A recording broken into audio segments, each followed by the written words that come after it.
Welcome to our space. We're talking about the inspiring things with inspiring people is what inspires us. Waiting for you here are the infinite possibilities that creation, collaboration, and connection have to offer. A universe where we see everything through rose-tinted spectacles that help us to keep our faith in the power of imagination alive and well. And now, let's talk. Our special guest today is Anna Key. She is the owner and founder of The Figure of A brand that combines her passion for Japanese bondage and her passion for style and design.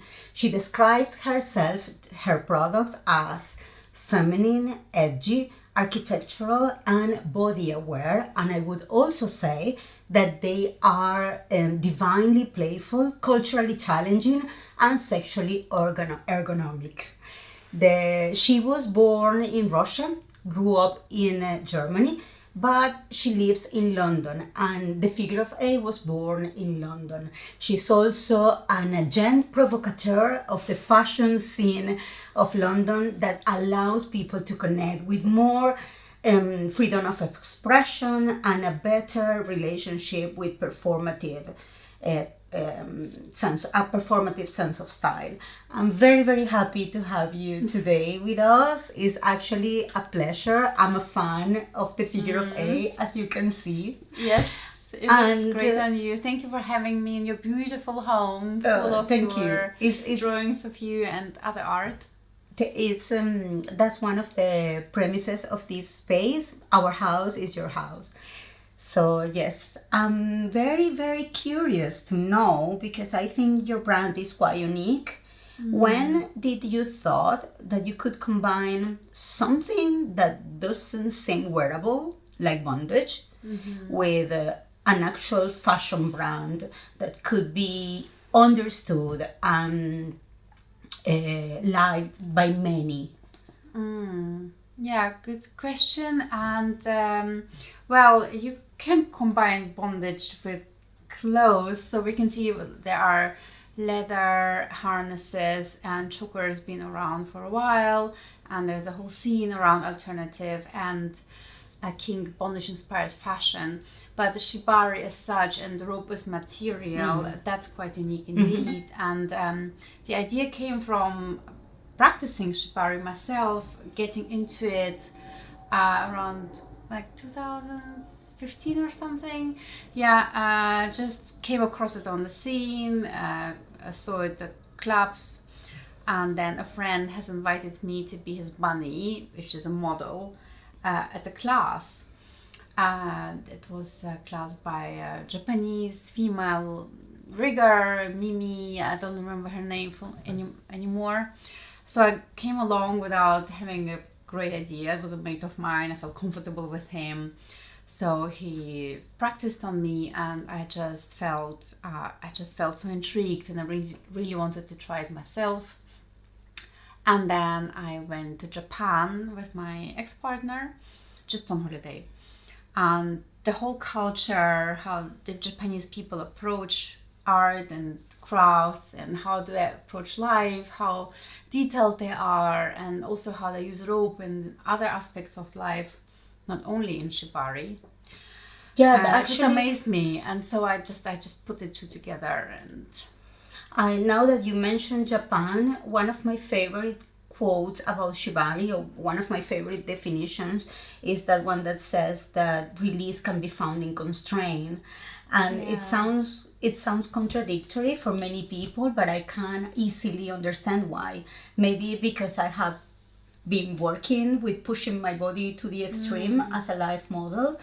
So I can understand how sometimes the more uncomfortable you are, like wearing a corset or wearing something like these kind of pieces that makes your posture very strict and very regal-like, can also offer you an opportunity to explore sensations in a different way, and that in itself, it's a release.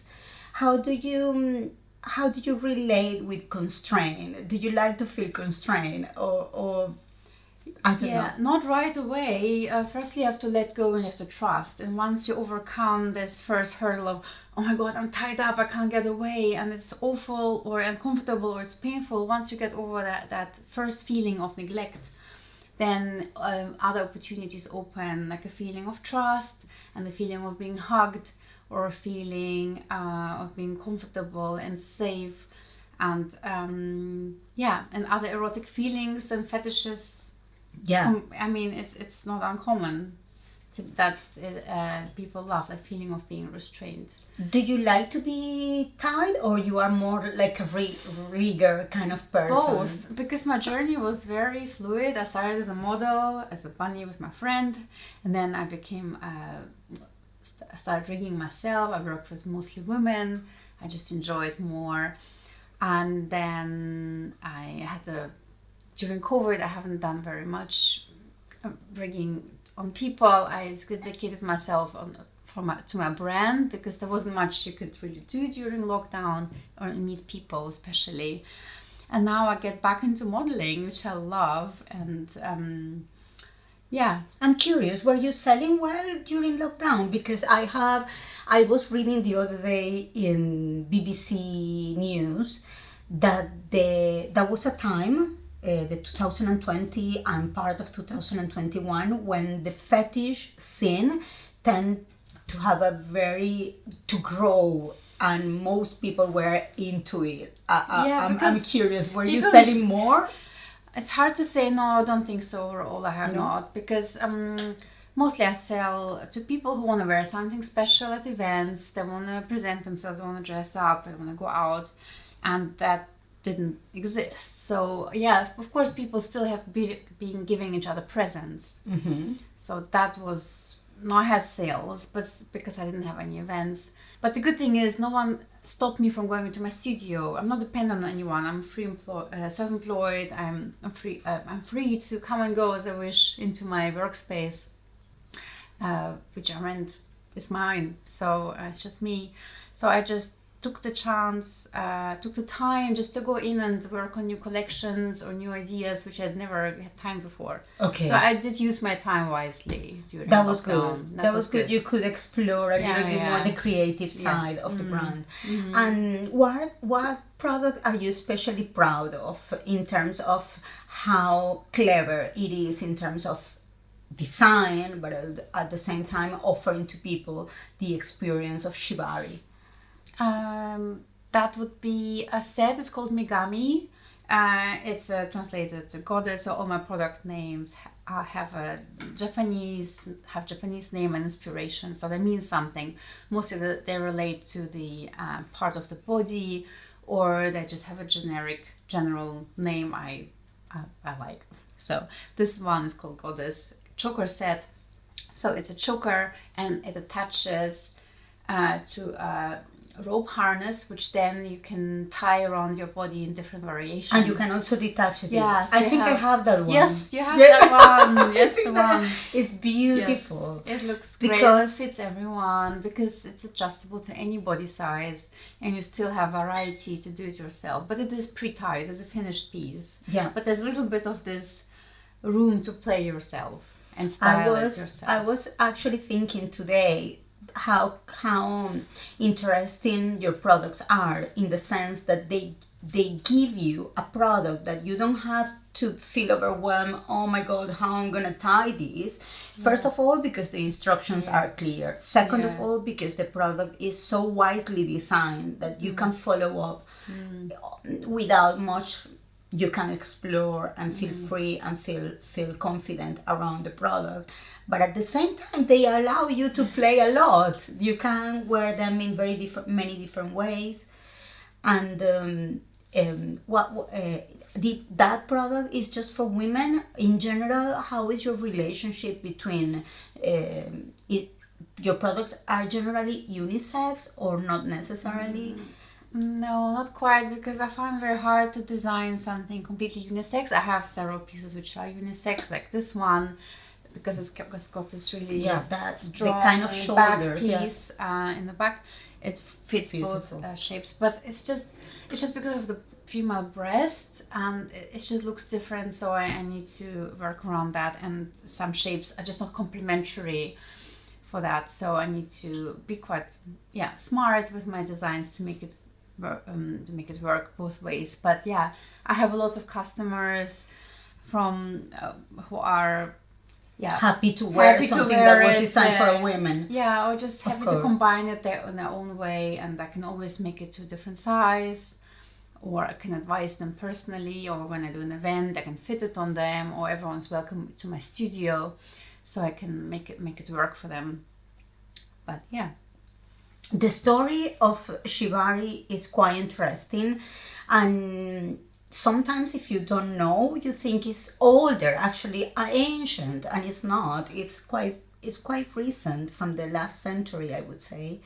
So we all can relate to this phenomenon because it has been around not for too long, and it's quite pop somehow.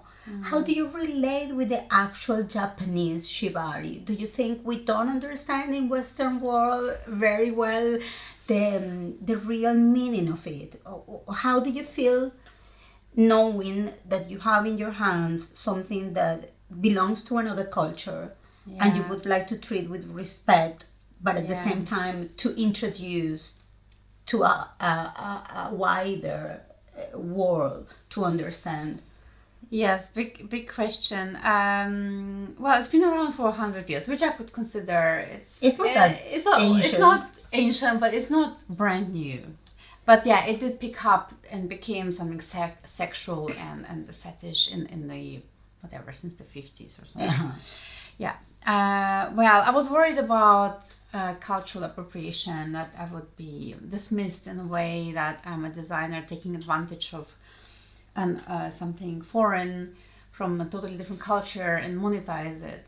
However, speaking to a lot of Japanese people, they really didn't mind. They love the fact that we appreciate that culture, but also the kimono, for example. They love seeing Western people style it in their own way, and they're really relaxed about it. And I just don't see what disrespectful I'm doing here, and absolutely not. I reference where it's coming from. But also it's my own interpretation, it's my own design. I'm not knocking everything off. But also Shibari style is practiced in the whole world. Like no one, then everyone has to stop immediately to do Shibari because it's cultural appropriation. So it's not right. It's something beautiful and should be enjoyed by everyone. And regarding the scene in London, how would you describe the scene of a more performative fashion world? London is being known because it's a city that experimentation is allowed, individuality is embraced, vibrancy is very culturally vibrant, and it seems to have space for everyone. Yes. But I have been quite close to some sort of scene that involves brands that are a little bit more sexual or fetish like, and I really, really appreciate how generous this scene is with everyone. How do you feel, and how would you describe the scene that you belong to? Wow, I have no words how amazing it is. Just knowing coming from a different country, knowing how it's like in Russia, how suppressed people are. I mean, there are some underground movements going on there. There's a gay scene and there's a fetish scene. They have maybe one or two kinky parties. Or, Germany, they are kinky and there's lots going on too, but they're very serious about their stuff and they like it black and latex. But Berlin is obviously very vibrant. So, but London, it's the freedom it gives me to be whoever I want to be, and the people I met here who became my dearest friends and collaborators, and the opportunities I have here, I wouldn't have anywhere else. Yeah, That's guess for sure. And I wouldn't be the same person if I would not have lived in London. When you started your business, was it scary? What pushed you to do it? And I guess because we women tend to think, oh my God, I'm gonna be able. Yeah, it was scary, of course. Huge step, financially as well, very tricky. Still is. But I'm just a truly creative person. Like, I would just die if you would put me behind an office desk. It's just not me. I always wanted to do something by myself. I always been working in creative industry. So I studied graphic design, and then I worked as graphic designer for a fashion brand. It was my first job in London. I did some costume design on the side and the free time. Then I was a studio manager for an artist, for a painter. That was great. All great experiences, but it was this urge in me to create something by myself, and this just got to combine something alternative with fashion. It's just ideal. Yeah. It is incredible that your experience was not strictly related with creation of products, because the products are so well made and everything is handmade. Are you good at delegate? Do you do everything? How overwhelming is the process for you yourself? Can be, but not anymore. I had to delegate at some point. I needed to delegate, so I hired a few assistants. Well, one by one, actually, I hired one person and the other, and they're amazing girls who are incredibly helpful. They helped me so much on my way. They're all also independent artists, so they work part-time for me because they have their own brands. Or one is also Shibari, a rigger and a teacher. She's doing very well. So I have my little team built who come in like 1-2 days a week and help me making things. But all the sampling and all the admin and that's on me. So when you try a new product, you are 100%. It's your territory, and you don't share that with anyone else. I can't, because also who can look into my head? Like, it's impossible. I need help in like making the production and like just running the studio and just helping me on my everyday tasks. But I'm a designer. It's just I have to do it. There's no one else who can do it. And also all the admin things as well. I think I enjoy that as well. I know. Do you? I don't mind. I love writing invoices. I love it. That's good. That's good to know, because normally that's the part that most of creatives don't like, or they don't relate to that with they don't have a healthy relationship with the admin stuff. It is a drug. You have to, but once you get into it, once you get it organized, it just flows, and then you enjoy it. Hopefully. Your own experience as someone fascinated by Shibari and someone that have created a very interesting brand that offers a product that can be loved by other Shibari loves. It's been growing like simultaneously, but you still do shows as a performer. I'm a lifestyle person. It's not just a brand for me. It's not just you are not just a business girl. No. It came out of something really personal. So I'm still doing Shibari with friends. I do like Shibari jams. We meet up at someone's place and we play and tie and practice things. What's the aspect of tying for example, I guess I had a chance once to be in Thai, and I really liked the part that while the person is tying you, when they made eye contact and also the touch of someone else on you, it's quite sensual and it's beautiful. It just reminds you that you are alive, and there can be connections. What's your favorite aspect of the whole dynamic when you are tied in someone or you are being tied by someone? Yeah, it's more than just wrapping or doing knots. I say we tie people, not parcels. Exactly. So the touch and the eye and going through someone's hair. It must not be sexual. It must not lead to sex, but the sensuality can be, should be there, and can be between women or man. It doesn't matter. The two partners who are doing it. That's what makes it very special and what makes me space out. They say... And that's what I love to give, the experience. No one will remember if I just tied someone's hands just quickly and without paying attention and not looking into one's eye. But if you do it a certain way, it can become an unforgettable experience for both parts both. involved. And there's also an aspect related with how the body gets distorted.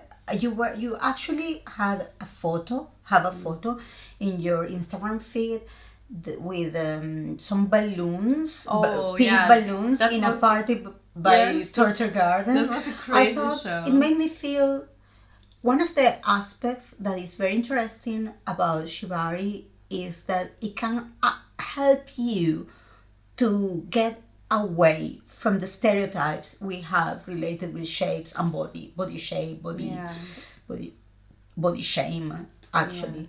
And with that one was so experimental, that it really made me feel like it's the joy of getting out of your idea what a body should be, move or feel.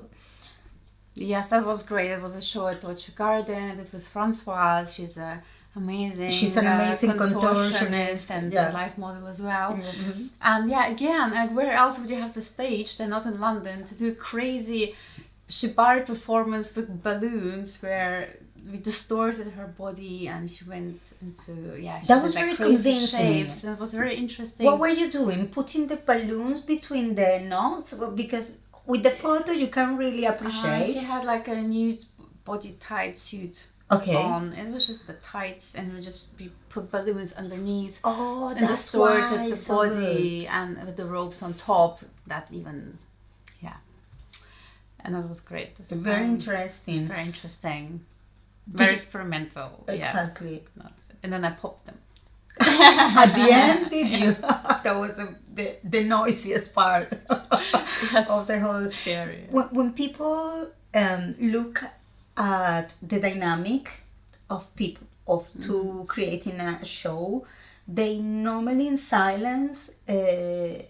What do you prefer? Do you prefer that kind of respectful atmosphere, or loud music and laugh, and what kind of atmosphere do you prefer?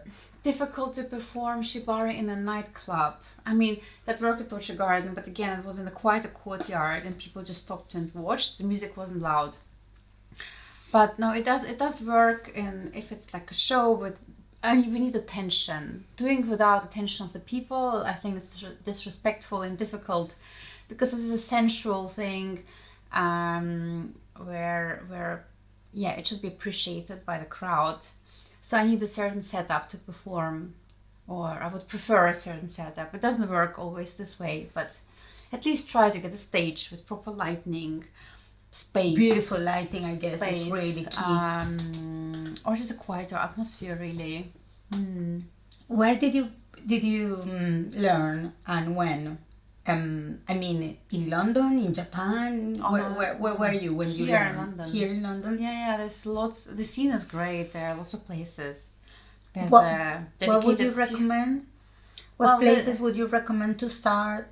Well, there's the biggest one, it's Anatomy Studio, but then there are lots of others popping up now, which are worth mentioning. Is Organic Space in East London. There are private house jams, which I prefer because there's just less people. It's more underground also? Yeah, I think it's just all exists on WhatsApp. But once you go into the bigger sessions, then you meet people, and then it snowballs from there. And now, I know I already kind of asked you this, but I want to ask you again, because if I have to imagine myself, I wouldn't imagine myself tying anyone. I just wouldn't feel very comfortable with the abilities you need to do good knots. But I would easily imagine myself as a bottom, or as a bunny, as they call it. Yeah, I think you would be great at that. Yeah, I know you might feel intimidated by all the knots we have to do, but again, you can do it in a very sensual, simple way, and that's what I'm trying to say. It doesn't have to be complicated. It does not need to be complicated. You can literally do something with one rope only, and just some really sensual wrapping and touch and hugging to make it work. Do you recommend any length of the robes, or for example, the robes should be cotton robes, or it doesn't matter? Just thinking ahead that maybe someone can be allergic. What's your what was your thinking? What are your thoughts about the materials? Most common and most popular robe is jute. It's like natural. Is this jute? No, I use other rope. I use polyester rope because it's washable, and also it's not as scratchy, and it looks more like a fashion item. But I would not really tie with that with as this much. Okay. Only like body parts, maybe hands, etc. I have some rope cuffs. I have on my website, but. You can use any rope you're comfortable with, but jute is most common. You can use cotton. But for suspension, it just needs to have a certain. It can't stretch. It needs to have a certain finish. I use for tying. I use also another kind of polyester rope because some people are allergic, and I also have to sneeze from jute because it's very, it has the frizz. Yeah. So I do have my own ropes on my website, which I sell as well. And they're quite sturdy and polyester, and you can wash them. That's what I like because they just get dirty. Yeah, and of course. Yeah, things can get messy. Things can get messy, exactly. If you are gonna have fun, then things can get messy with lots of fluids involved. Yeah, I guess so. Yeah. So how do you recommend to take care of the products, for example, you sell, including the ropes for tying or any other product? Hand wash? Yeah. Hand wash and just like lay out flat to dry. Without any pressure No, just like on a towel. And then just air dry it. Okay. Not washing machine. Okay, definitely not. No, hand wash. It's not always the laziest of the options. And do you think it gives in general to women the opportunity to experience dominance, to be involved in a dynamic of tying someone else?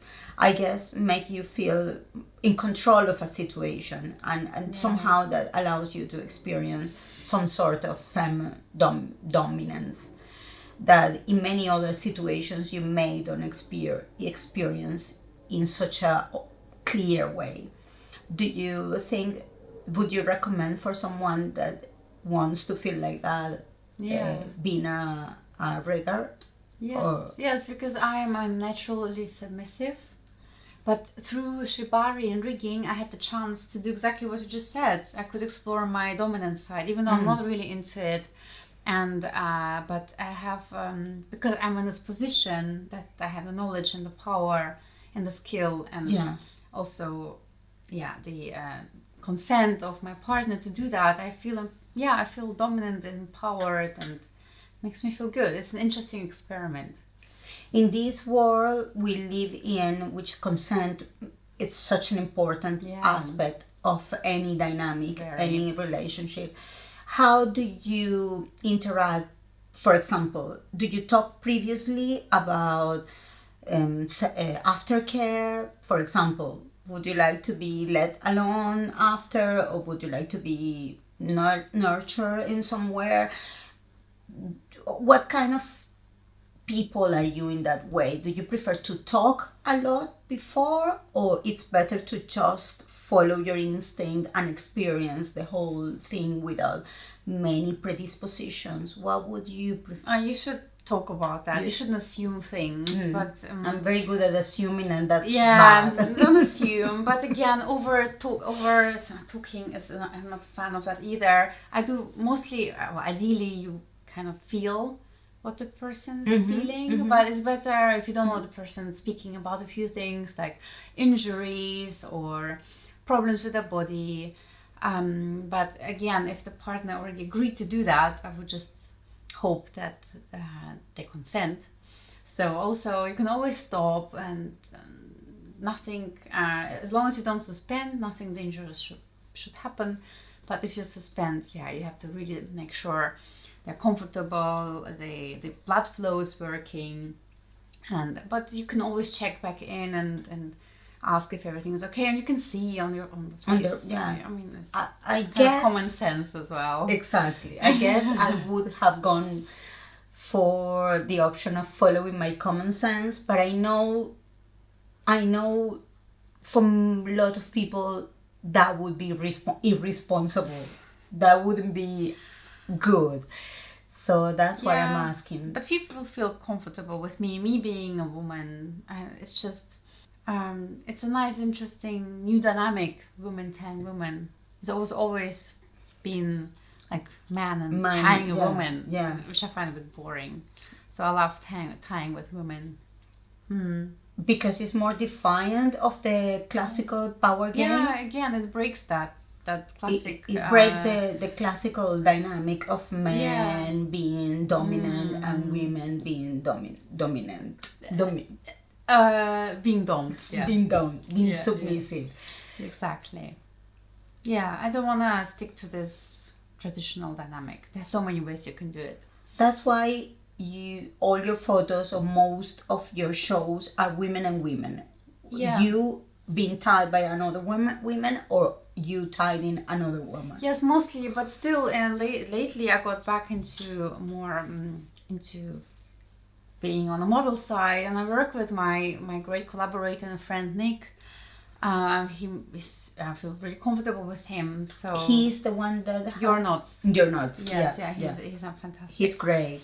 So yeah, no, I feel comfortable with him because he's very artistic. Yeah. And so it's great fun to create shows with him.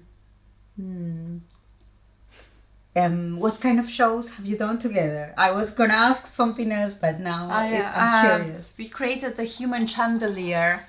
Wow. We tied 3 models together and suspended them not very far off the floor because of restrictions. But yeah, it was total this formation of the bodies. You couldn't see what was what. It was just 3 people hung suspended in a nest. It looked incredible. I can't describe it. Wow, that looks. Yeah, that we did it sounds together. Amazing. I can imagine. Teamwork. It was so much to do because you have to be really quick. It's 3 people, and it has to be done quickly. The psychology of bondage, would you say that is quite poetic? That what's for you the beauty in it? Where is the beauty of being tied, for example? Yes, we spoke a lot about emotion and dynamics, but for me it's also very aesthetic. That's where the brand came from. I'm just an aesthetic, interested person. I love design, love the female shape. So the geometry. I love the geometry of the ropes on the body. Yeah, that's what probably you read on my site. That's what fascinated me. That's where the main inspiration came from. How to emphasize this shape with the ropes. Yeah, that sounds incredible. When you can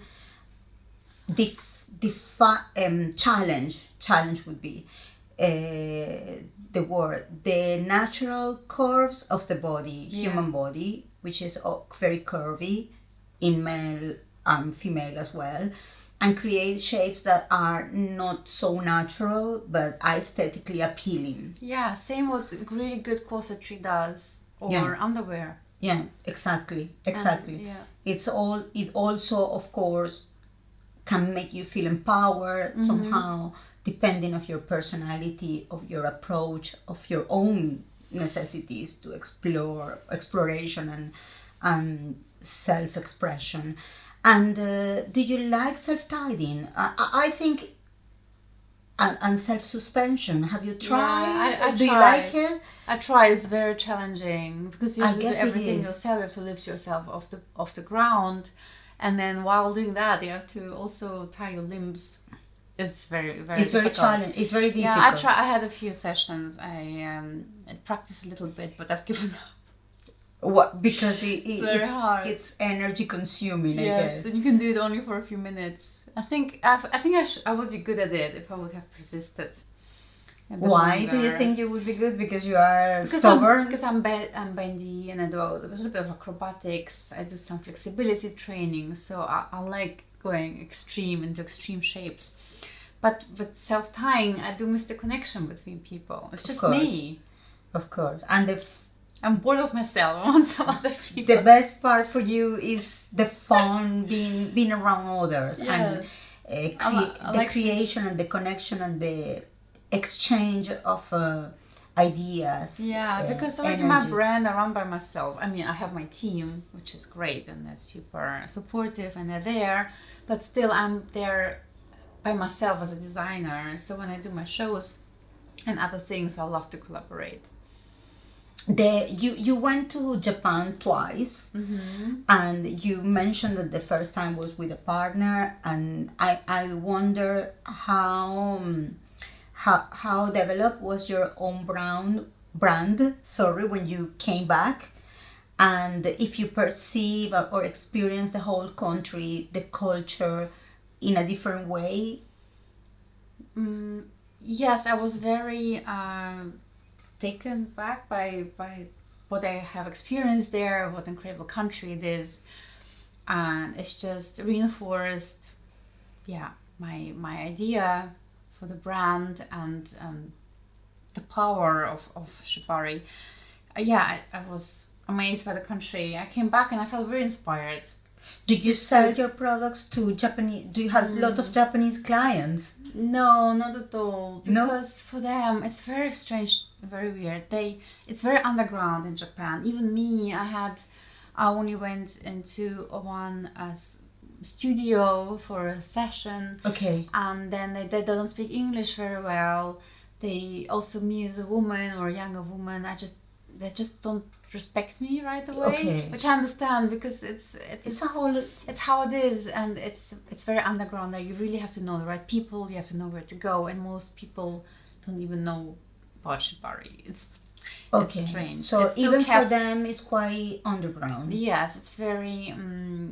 They use the contracultural and porn. It's a bit darker there. I think it's actually the approach in Europe suits me better. Okay. I prefer it because it's so much more emancipated, so much more open towards all genders, and so much more approachable and open than there. Okay. So that's why I learned here. I wouldn't even have the chance to learn it in Japan properly. Okay, that's interesting. But I love the culture. I like how people dress, how they talk, what they eat, and that was.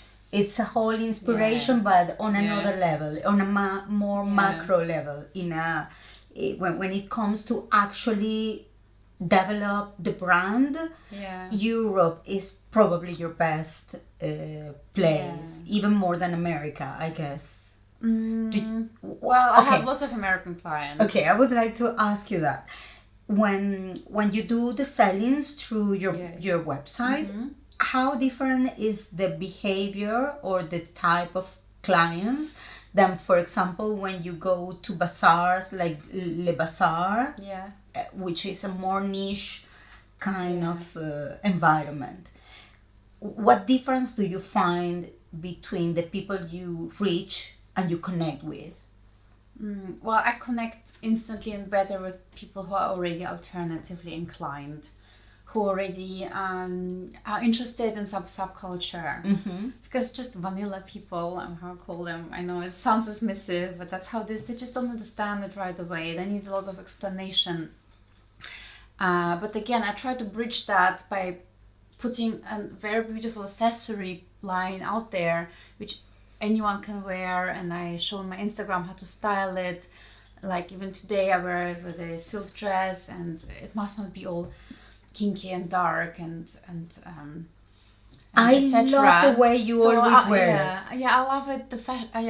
It's a fashion item. That's how I want to promote it. However, most of my customers are kinky, or they come from that spectrum of the culture. From the spectrum. Well, online, I guess, I don't know, it's hard to track people who they are, but I know who my followers are. But the people who come to the market, they are from the scene. or they're Okay. curious, or they want to learn, or they come from another area of like tattoo or I And don't what know. kind of promotion works better for you? When someone sees a piece on someone, or for example, through your Instagram, or because one of the things that I think is great, when I saw your reels wearing your pieces with very basic clothes, Yeah. like not too extravagant, I loved that because even if I love a costume and something more costumey, and I love extravagant clothes, Yeah. I also like the idea of having an accessory that can be wear in a very simple way and immediately adds a value, a layer, an information, a statement, without having to Yeah. extra doing it. Yes, that's right. Because I mean, in the end, what do we wear every day? And okay, today we dressed up nice, and particularly you, very glamorous. But in the end, every day we're gonna wear jeans and a shirt, which I like wearing myself. But if I want to go out in the evening, I just bring my harness with me. I put it on top of my shirt, and it just Adds adds so much, without looking dressed up or fancy dress or. Without looking too extreme, but just adds a bit of an oomph. You don't look to produce, and at the same time it's like, wow, that's such a statement, that piece of clothes. And coming back to your website, what are your clients, where are your clients? In America, here, where? Here, well, yes, UK, London, and then America and Europe. But since Brexit, I have lots of problems shipping things, unfortunately. So That's not good news. It's very bad news for me. So I'm going to the trade fairs in Germany. So there are 2 in a row in May and June. So I'm going to be traveling twice. It will be so stressful, but worth it because I just want to go and meet the people personally, because it would be easier for them to buy it on the spot, so they can avoid the customs fees and the postage, which can be very difficult. I'm gonna move to Italy, and I think it could be a very good business to have in Lecce, which is a beautifully Baroque city, a little shop with your products, or maybe some others. Maybe brands. you can help me when you're there. Maybe you can connect with someone who's interested in stocking. I have several stockists as well. In Italy? No, in France and in Germany. So yeah, I think Italy is the next step. Yes, next I would step love for that. I have Italian customers. I have a few, not as many, but I do have. I saw in your website that you sell to Coco Le Mer and Vos Monsieur. Paris. Lot of very exclusive websites and brands and shops. Have they come to you? Do you go to them? What do you do, and how do you choose where else to sell? It grows organically. I used to approach many people before, but they came to me, for example. In Coco Le Mer, for example? Yeah, but through through other designers. They've been stalking another designer, she was a friend of mine, and she spoke about me, so they got in touch with me. So these kind of companies, they do track interesting people already. But I think it takes time and trust to actually collaborate, because a bigger brand, they have to rely that I will deliver, that I will be able to produce on time and send them the order, etc. So yeah, this collaboration and trust should be built. But everything grows organically, or grew organically with me. I don't spend any money on promotion or PR. It's not necessary. I prefer it this way. But congratulations, because the shops that sells your product they add value to the product in itself. That's true. Because it means, okay, if these people, which are a big brand and super fashionable, and they are in every magazine, if they trust you, it means that the product have the quality, the aesthetic standards, like everything. I mean, for someone that haven't buy a piece of you when they go to that side of your website, just looking at where else you can find your products. It's guarantee of quality. Yes, and I'm very grateful. They've been supporting me from very early stages, and they order regularly, and I'm super happy about it.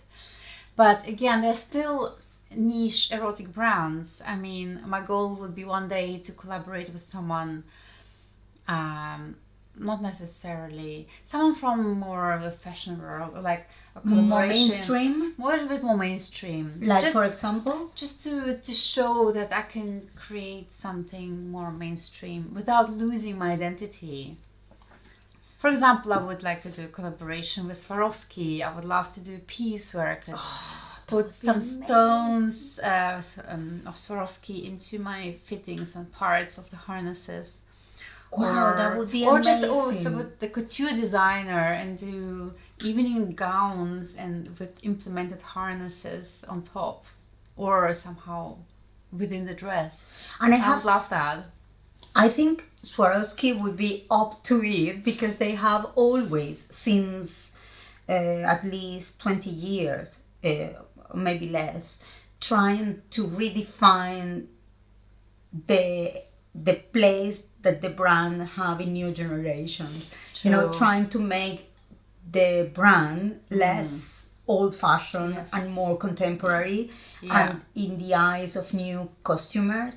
I know that because I as a journalist, when I was living in Caracas, they were contacting people from the alternative side to redefine the brand, show the brand under a different light. Yeah, they've really done a revival now. Yeah, they would be super happy to do something Maybe like that. Knock that door. Knock that door. Knock on that door. And what's your best selling product? Right now, I think this Megami set I spoke about earlier does very well. But otherwise, chokers and cuffs sell. In general, okay. Yeah, because they're small and they are very easy to gift and to wear. Okay. So they're just almost, I mean, I do have sizing, but it's quite adjustable. So it's a nice gift, and it's a nice treat for yourself, and it's easy to combine with anything. It doesn't feel like a big obligation to wear. And do you also have do you also teach rope or how to tie? Or do you also would like to get into this aspect of the scene? Yes, I did a few classes, which I really enjoyed, but I don't think I will go full-time into teaching, because there are really amazing teachers out there. But yeah, I do enjoy teaching sensual female shibari and the approach of a female person doing that. Yes, I would like to occasionally teach in the right environment. I like to do it in a nice studio, something couples, small, maybe something intimate, but also classy and cozy with a nice drink of champagne. So yeah, that's on my mind, to do a nice workshop like that. But again, it's only occasional. I would do that. Really, not. I guess a lot of people gets to you. They contact you to have your products featured in editorial magazines, fashion editorials, or also you have done few live drawing sessions. Is that something that interests you for a particular reason, or it just has been available to? You mean the live drawing? Yeah, it's just been so popular, and it just works so well to do it at events, because it's sensual, it's creative, it involves people, and it displays the skill. So the combination is just perfect. I love art, and it just works so well. So yeah, I do lots of Shibari live drawings. Next one is Seeking Venus. It's again a party which celebrates femininity, and we have a whole space where we do it with Tatiana. Okay, so you are going to do this session, and then people will draw. Yes, yeah. We tell a whole story through costume and poses according to the event. And Yeah. in that case, what's the story? What's going to be the story? Can we know? The theme is awakening. Okay. Wow, it's a big one and difficult one. Yes, well, yeah, we'll make it work. But it's about having fun for people just to explore and draw. I mean, no obligations. It's not a competition. And for you, it's beautiful to have documented Yes. a documentation Oh, of yes. your products with drawings. Yes. Sometimes some artists are amazing and they Yes. really do add a lot of value, because it's like having a fashion illustration or, Oh yes, or a very special I piece. have several pieces gifted to me after a session, which I cherish, and it's going to be framed and hung on my wall, like Like in your studio. like your stuff too, one day when I have my own place. Yeah. And if someone is interested, someone living in London, unfortunately, because that's where we live right now. If someone is interested in exploring more fetish kind of scene, or a place where they can find people more interesting, less conventional, more countercultural, what would you recommend? What kind of parties, what kind of websites, what kind of dynamics, what kind of play venues? Oh, hard to say, because it is a network. It's like a web of different people and different events. Again, we don't have a particular venue where it happens every weekend. You know, all the events travel. It depends where or when the next event is, or what kind of groups of people meet up. I mean, I'm so involved within it that I know, but it's when even you- hard to explain it to someone new. I know. But- When you are inside, it feels like you know, but that's why I'm asking, because sometimes I have been approached, for example, by people from an outside perspective. They want to, for example, try modeling. It is hard to explain how I Yeah. got there. I Yeah, got there because- quite organically. Exactly. But there's no explanation for that. It just happens organically because you meet people, you have your pool of artists, you know, you're in this world and people know your name. But yeah, okay, if someone is really new, they Yes, can go what to would they Dolce do? Garden. It's a great event. It's been going for years and it's been around for years. yeah. What other parties do you like apart from Torture Garden? Yeah, Dolce Garden I don't go much as a regular anymore because I prefer smaller events. I prefer house parties. I like Seeking Venus, but they do a party only like twice a year, maybe once a year. I'm also involved with Skirt Club. It's a bisexual They did an interview with you. club. Yes, I really like what they're doing. I've been a member for years, and now I'm a hostess for them, and also I hosted some Shibari related events Okay. for them. Pandemonium also, is that the name? Pandemonium female or Pandemonium femme? Something like that. I think you have done some... Femdemonium. Femdemonium. Yes, Femdemonium. that was fantastic. Femdemonium. I hope they're gonna pick it up again after COVID. They haven't done anything no, after COVID? No, I don't Oh, know. okay. No, they haven't. Yeah, no, yeah. They it's had an difficult. exhibition recently. Exhibition maybe. Yeah, But- okay, I didn't know. It's just the venue struggle. Everyone struggling to find a nice venue in London, unfortunately. Yeah, if it wouldn't be an issue with the venue, there would be so much more happening. Do you think London is still a city with an underground scene, or because it's so gentrified now and so expensive, there is less and less space for anything that is not commercial? How do you yes and no. experience London? Yeah, because everything is still new things coming up, and they are underground. They may or may not become commercial. Some events where people go under, or it doesn't ever go anywhere, and they stop, or some become really big and become commercial. But again, new things come up, which then quite new and unexplored and secretive. It's just a constant Renovation of the scene. Yeah. Exactly. New oxygen is always coming, but Yeah, coming and going, and that's fine. It's the flow of life. Nothing is forever. My brand might not be around forever, but so what? But hopefully I'll have a good 20 years of something. But maybe it shouldn't last forever. It can't, because times are changing, people are changing. And if you have to imagine yourself somewhere else, where would you like to move? What would it be the next step?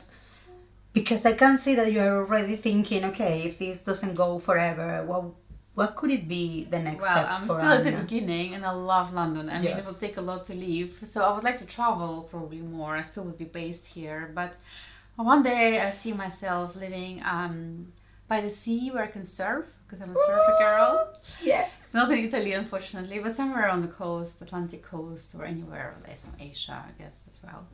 Yeah, where I can just surf and live and enjoy myself and get tanned Yeah. and create my own little rope gems there. Always a good idea. There's no place like next to the sea. And Yeah. coming back to I asked you before, but then I asked you two things together about the fashion editorials. A lot of Yeah. people contact you to include your products in their stories, editorial fashion stories in the different magazines. Yeah, regularly. Yeah, I have. Yeah, they approach me for. Do you know why I'm asking? Because I feel like these days everything happen online, and the magazine industry, I don't know if it's still as proactive and as alive but as it was 10 years But ago. they have online publications, so Okay, they have the same okay. thing, just online. Just online, okay. Just online, yeah. I mean, print is still around. You can. It's even now more desirable to be in a print. Yes. It's even Yes, more exclusive. Yes. Because it's on paper and it costs to print. And it's also that kind of feeling of something very special Yeah. and vintage and Yeah, that yeah, sense I still of have a few print- tactile. Print issues with Yeah. my work in it, but yeah, I collaborate with students or stylists or some Students, fashion I guess they knock your door a lot. Yes. Fashion students, right? Yeah, but I find them very sweet, and I'm very happy to help if they have want to borrow something. Yeah. Okay.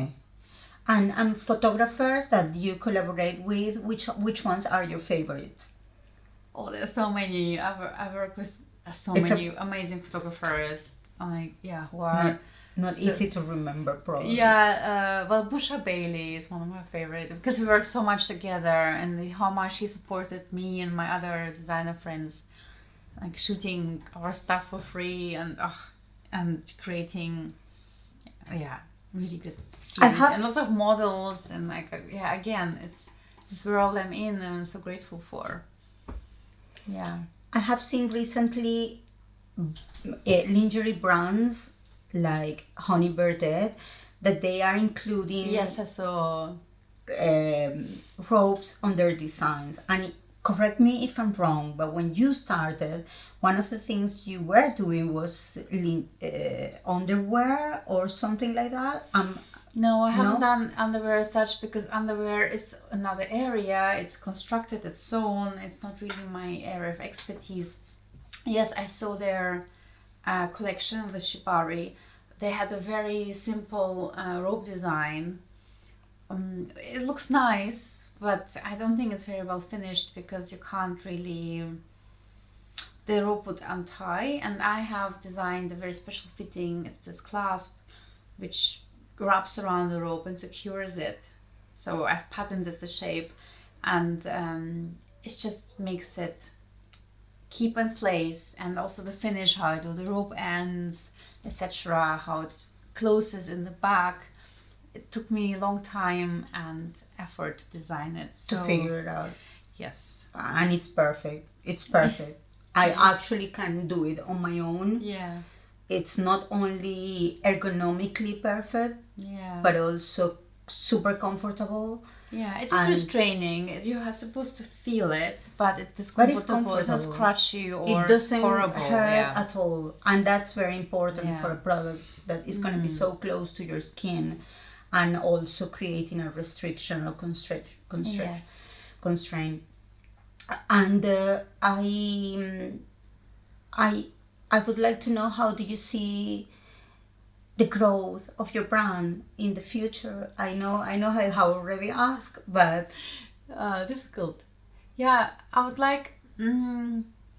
Well, of course, I'd like to go big, but again, I don't think it's even necessary or maybe possible. I think it will always be niche because not everyone would want a Shibari choker in the wardrobe. Most people are not as experimental still. But I would like to maybe open up lots of people's horizons towards that through my item. Okay. Actually, I might prefer it to be still smaller, so it's manageable. I don't want to employ huge amounts of people and lose the essence of my work. I still want to be in charge of everything and oversee everything, but I think I need to delegate a little bit more in the future. Is the introduction of new colors, more pastel-like colors, part of that that necessity of redefine the expansion of the brand, being seen as something more inclusive or not? Because the pink and the lila pieces are really nice, much more cute, not feminine and cute. Yes, so they can be seen in under a different light. Maybe is that part of the exploration? Yes, sure, and also not all pieces look very alternative or kinky. Some of them are just a beautiful piece of rope. I call it rope art. I don't. Some of them don't even say anything about Shibari. I just say it's a handmade accessory from rope. It's just a certain craft I'm exploring and doing here. Yes, some in new rope colors are lovely, and they're probably more accessible for younger people, or some people just like more color, but still black sells best and most. I'm working on male collections right now. In pink? Not in pink, no, in black, of course. Only black. And also, I saw that you have now chains. Yes, with a few chain elements, just because it makes it more heavy unisex? And unisex. It just adds some heaviness to it, and just people like some metal parts. So I like chain just works together well with my pieces. What else I'm working on? I'm working also on some. I'm also incorporating some vegan leather. So I'm working on that. We just have straps of vegan leather and a rope design. Okay. What else? New colors. Yeah, beige color. Most of pieces are for the upper part of the body? Yes, because I find it very hard to adjust on the thighs and on the hips.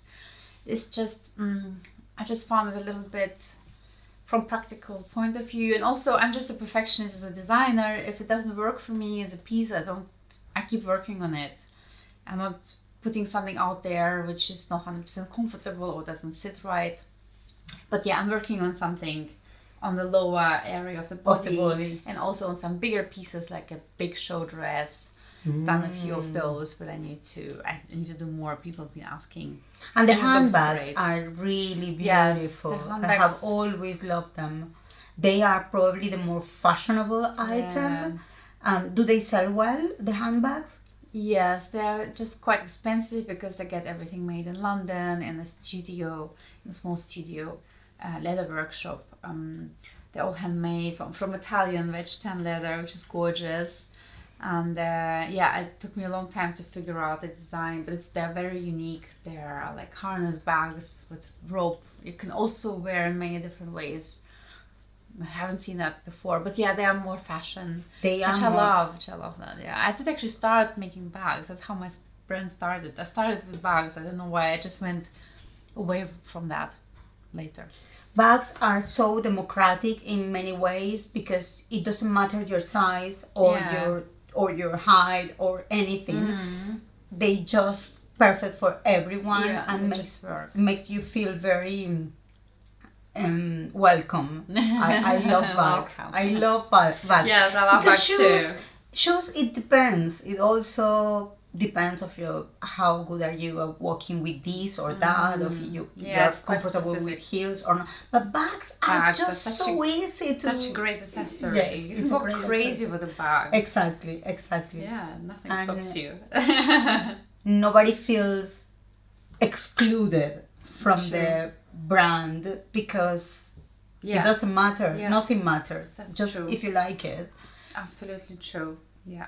So Love good. bags. Good. Let's do more bags. Thank you so much, Anna. It was great. I don't know if there's any event that you're gonna be in the following 6 months appearing, and you would like to share that with us just before we finish the conversation. What's my next What one? is in your diary for the next 6 months? Oh my god, a crazy summer of work. I do 2 trade fairs. I go to Berlin for the Berlin Fetish Weekend, Berlin Fetish Ball, and there's a market for the 2 days. Wow, you're gonna be there? Yes, I'm going to be trading there with my stall. I love this event. I've been doing it, for several years. Then there's BoundCon. It's another bondage fetish-inspired trade fair in Munich. I'm going to be there with my stall as well. Wow, it's gonna be crazy. It's And going then to a few be parties and busy. events, but not all of them are planned this far ahead. They just come up like a month before. So I will definitely be doing a skirt club. And then I do Seeking Dinos, that's already in the diary in June. After that, I have nothing planned, but it will Bring get it busy. on. It Bring will be ideas. busy. No doubt. You need to visit her website. Her products are amazing. you. I am a big fan. Thank you so much for Thank making you. my life and my style much more interesting. Well, And it didn't need much help, but No, and for coming to Metralla Rosa and have this lovely conversation with all of us. Thank you for you. staying there Thank till you. now, and allow me to give you a kiss. Oh, thank you. You're fabulous. Thank you, for having thank me. you, thank So you. good to talk to you. Good to to share. share you too. Bye bye.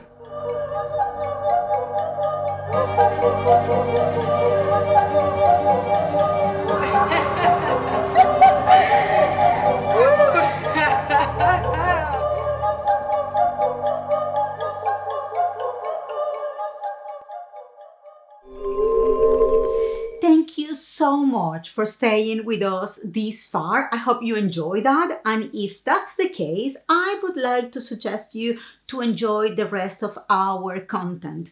Also, if you haven't done it yet, please subscribe to our channel and hit the bell so you can get notifications every time we share a new episode with all of you.